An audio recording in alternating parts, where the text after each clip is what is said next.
Hello, I'm Cecile Poignant, and you are listening to Transit Launch Radio at Logging 2018.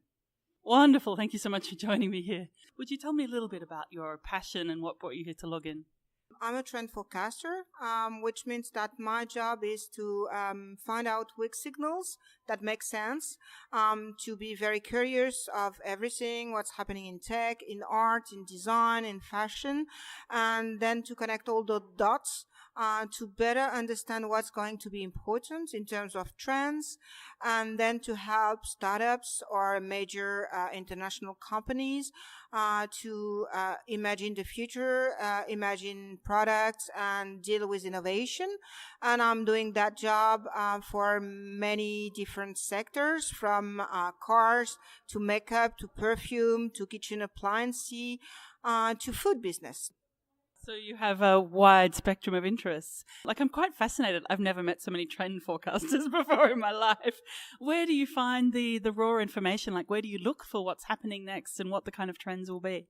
So the thing is that you need to look in various fields. So I'm, of course, looking at a lot of things that are happening in, let's say, design school, art school, new talents, but also it's international fair like the Salone in Milano, which is a very interesting design time in the year.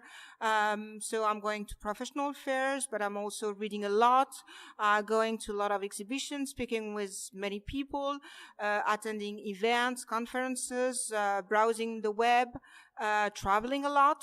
Luckily, so it's all with all those information, but it's never stops. So even when I'm doing my, I'm shopping groceries for dinner, then I have a look at what people got in their baskets, what are they going to buy, and when I speak with people, I ask them where they're going to spend their holidays. Are they going to go in a hotel or share a house with someone or go with an Airbnb? So it's all the time and everywhere, real life, web life, everything.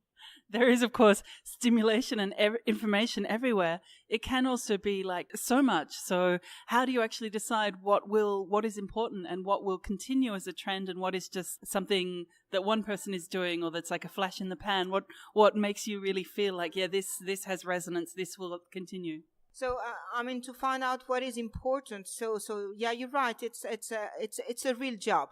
So my job is really to find the meaning in the noise. To find the signal in the noise. And there is a lot of noise. Our lives are very noisy. A lot of images pop up every time. We have a lot of advertising every time. So I have to make a selection. So the selection is made by. You need to connect the dots. So it means that if something is happening just once at the other side of the world, then it's not a trend. So a trend is a trend because it's a direction toward different people are going. And so it means that you have to be seeing different signals in different places. Maybe you read a book and then you see an exhibition and then you spoke with someone and then you meet a new kind of guy that is doing a new kind of job, or you are going into a new kind of shop, and then suddenly these old dots are getting connecting. And you need to trust your intuition. Your intuition is really your best friend to try to filter, to get rid of all the noises and to get only the good part of it. Okay, interesting. So it's partly a kind of critical mass that you're starting to see things build up from different sources, different places, and then you must have a lot of experience as well to understand that. So what would be some of the things that you think are coming up now that would be interesting to watch in, I guess, especially in technology, society? For me, I think what would be interested to watch is really a kind of a counterbalance of what's happening with the GAFA, the fact that now those people are really trusting, a large part of the web and a large part of the technology and of the industry. So I think it's time to maybe go back to, in food, we had 30 years ago a movement called slow food. So there is maybe a need of a slow web. There is a French guy named Tariq Krim that has been speaking about this idea of going to a more ethic, slower web. Maybe that we don't find We have less pressure, now with the algorithm that are deciding when the likes are going to pop up on your Instagram account, maybe not at the same time, but during the day. So to keep you addict, to keep you giving a kind of shot of dopamine. So I think it's time to go back to a more adult system. So for me, I would say that the key words for the technology and innovation is mainly about sustainability. That is going to be a need, and it's going to be a large topic for all the years to come. There is no planet B. I think sustainability for me is important. Trust is something super important, and a real sense of community. So for me, it's those three words that are important in the future. That is definitely something I'm picking up from everybody here. I think you may already have been invited with a similar perspective, but of course from different angles. I think the sense of trust is really important, and also the slow web, because that everything's instantaneous, and the idea that faster is better and that you have to keep expanding to be progress, but also to like you say, apply the kind of slow food philosophy to the way that you use the web. I think sometimes, artistic visions can also feed into society and popular culture. Yeah, I think so. So the idea of seeing the web in a different way is not about being completely disconnect, because this is not going to happen, and we are not looking for that. But it's more using that a very powerful tool with more meaning in mind, being more in a mindfulness process. A lot of people are today looking for more meaning in life. I mean, working and earning money might not be enough for a lot of us. A lot of young students from prestigious school or university, they don't want to join big groups.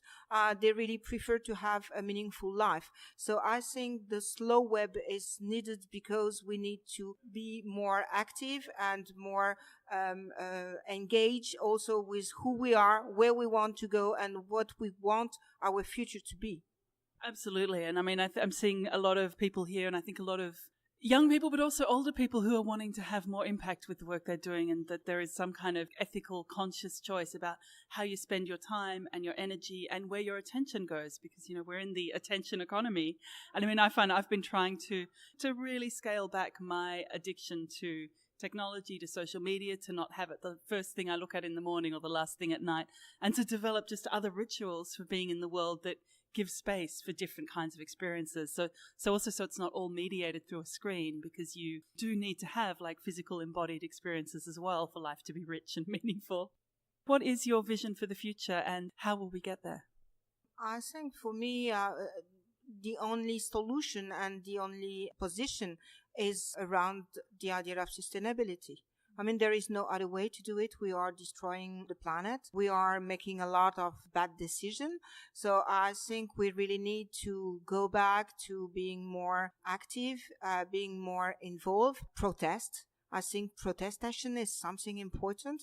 So I would say it's time to wake up for me. And the way we do that is by taking care of everything, being more engaged, being more involved, being more part of the thing and not just passive. So we need to be more active, which is a good thing. So for me, the future is active and sustainable.